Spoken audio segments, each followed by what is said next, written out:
vamos a solicitar al maestro Pepe Rebeles que nos dirija sus palabras.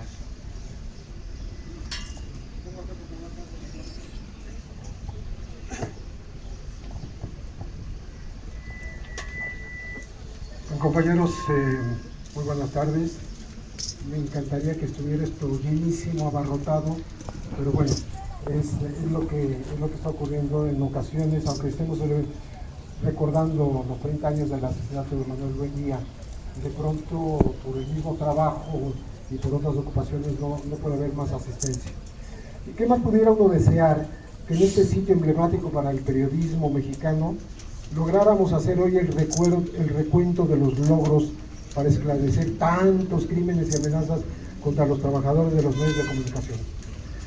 Y que nos dedicáramos aquí a reseñar los avances en el respeto irrestricto al ejercicio de las libertades de información y de opinión. Nada honraría más la memoria del columnista Manuel Buendía Tellez Girón, alevosa y cobardemente asesinado hoy, hace 3 décadas, esto que recordaba Jorge Meléndez, el primer asesinato de la narcopolítica en México, dijo Miguel Ángel Granados Chapa.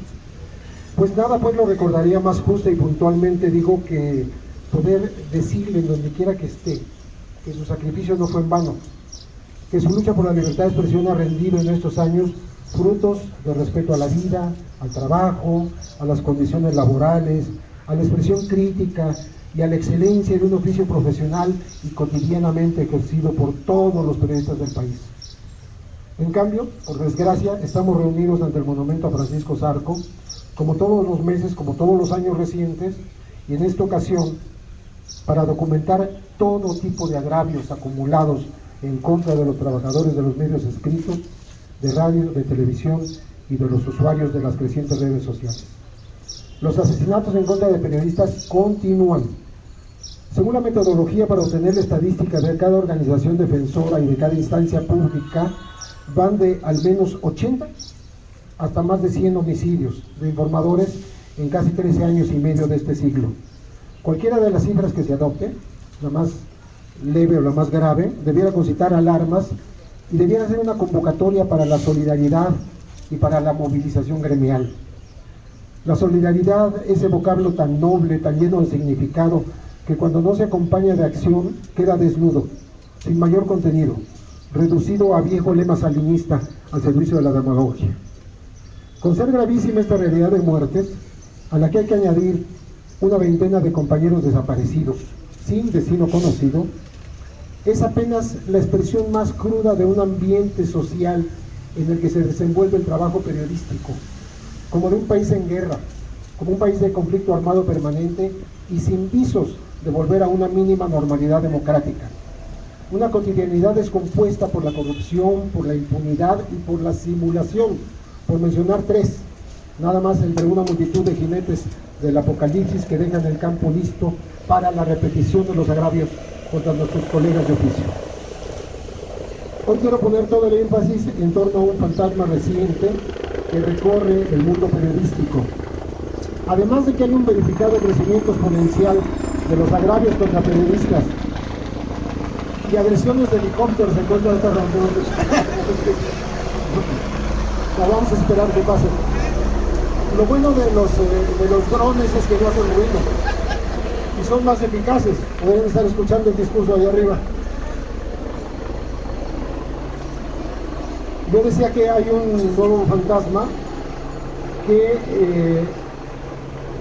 se refiere a las recientes amenazas de muerte, hostigamientos, campañas de desprestigio sistemáticas, enconos teledirigidos, rumores dolosos, malévolas invenciones sin el mínimo sustento de la realidad. Todo este andamiaje perverso es ahora uno de los socorridos métodos para intentar callar las voces críticas de comunicadoras, de periodistas mujeres. Ya mencionó Jorge hace un momento un caso, yo le voy a decir que no solo hay premeditación, alevosía y ventaja, hay dolo, hay franca virulencia para intentar acallar las voces femeninas de nuestra profesión.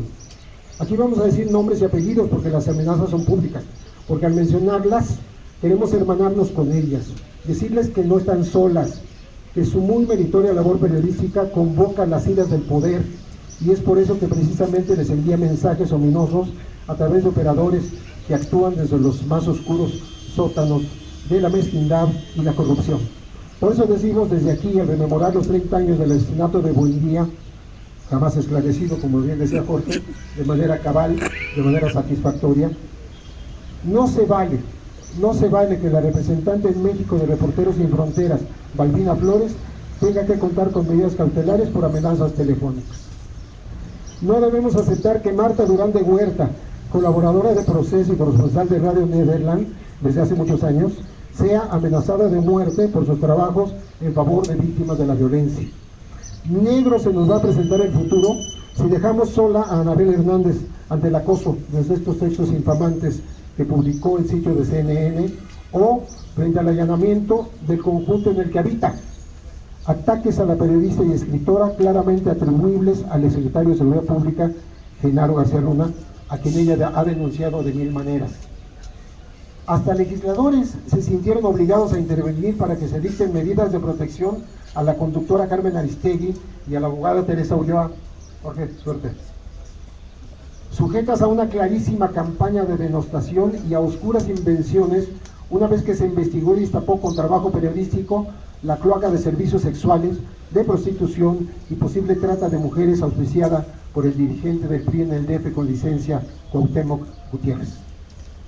Denise Dresser es otra entre los objetivos de quienes quieren demeritar el trabajo de las mujeres que informan y analizan con visión crítica la vida política del país.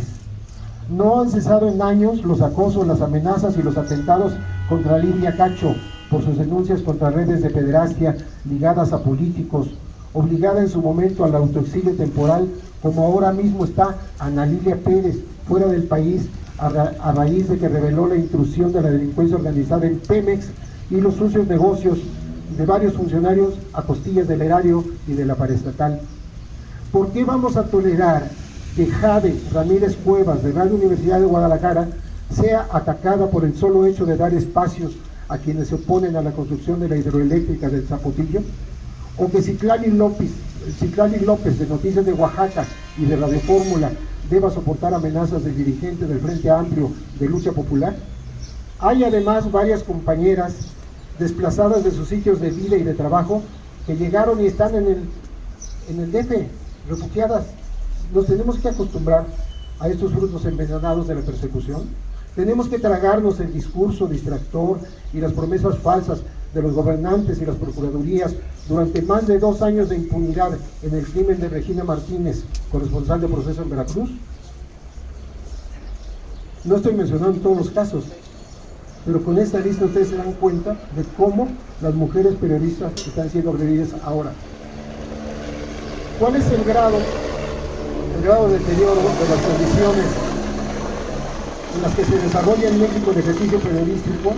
Que en su corta vida la Casa de los Derechos de los Periodistas ya debió atender a 140 colegas, ya debió iniciar un centenar de expedientes de protección y asesorías jurídicas, además de impartir 25 talleres de autoprotección por todos los rumbos del país. ¿Qué hacen otras organizaciones? Sería muy largo enumerar el trabajo, porque hay mucho trabajo. Es tiempo de que se exprese la voluntad política del gobierno federal y de los estatales para ofrecer una protección efectiva a los periodistas y garantizar la libertad de expresión, tal como lo exigieron en una carta reciente, que creo que anda circulando por ahí, al presidente de la República, las organizaciones civiles, sindicatos y defensores de los derechos de periodistas. Con Peña Nieto crecieron 59%, o sea, nada de que percepción cambia realidad. O sea, nos pueden dar cifras aderezadas, manipuladas, pero la realidad es un crecimiento exponencial de las agresiones. 330 documentó artículo 19 solamente en 2013. Para darles una idea, en todo el sexenio de Calderón fueron el triple, 900 y tantos, estamos hablando de más del doble, con Peña Nieto. Por supuesto que la expresión más violenta de este clima son los asesinatos de periodistas. Fueron 8 en 2013 y 3 desapariciones de compañeros ligados a nuestro ejercicio.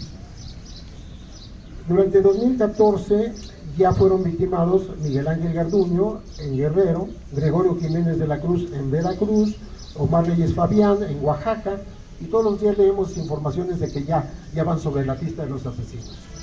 Repito, Regina Martínez tiene más de 2 años y está amparándose el único detenido, que no es necesariamente el culpable, y el otro está prófugo. Sin liderazgo, sin rumbo y con rezago de 90 de 160 casos recibidos, el mecanismo de protección a periodistas y defensores adscrito a la Secretaría de Gobernación estaba perdido y ni siquiera pudo ejercer más de 330 millones de pesos a su disposición en un fideicomiso. Lo peor que nos puede ocurrir como gremio es el acostumbramiento a una situación anómala, como son estas agresiones a periodistas y empresas de comunicación. Un solo medio como la revista Contralínea contabiliza 18 agravios.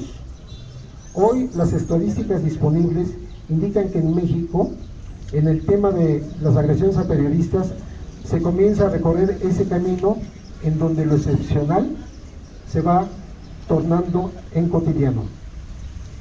Según la Cámara de Diputados, durante el sexenio de Cedillo hubo 280 agravios a periodistas. Con Vicente Fox fueron 260, según reportaba Cencos. Ya con Felipe Calderón, decíamos, se cuadruplicó la cifra, hasta llegar a 946. Entonces estamos hablando de una serie de agresiones, hostigamientos y amenazas increcientes. O sea, no están disminuyendo en absoluto. Creo que se nos está haciendo tarde para frenar la ofensiva contra los periodistas. Urge poner desde hoy un alto al clima de ingobernabilidad y falta de oficio político que está dejando a muchos comunicadores en el desamparo, en un país en el que tampoco hay justicia ni castigo para los culpables de incontables agresiones a la ciudadanía.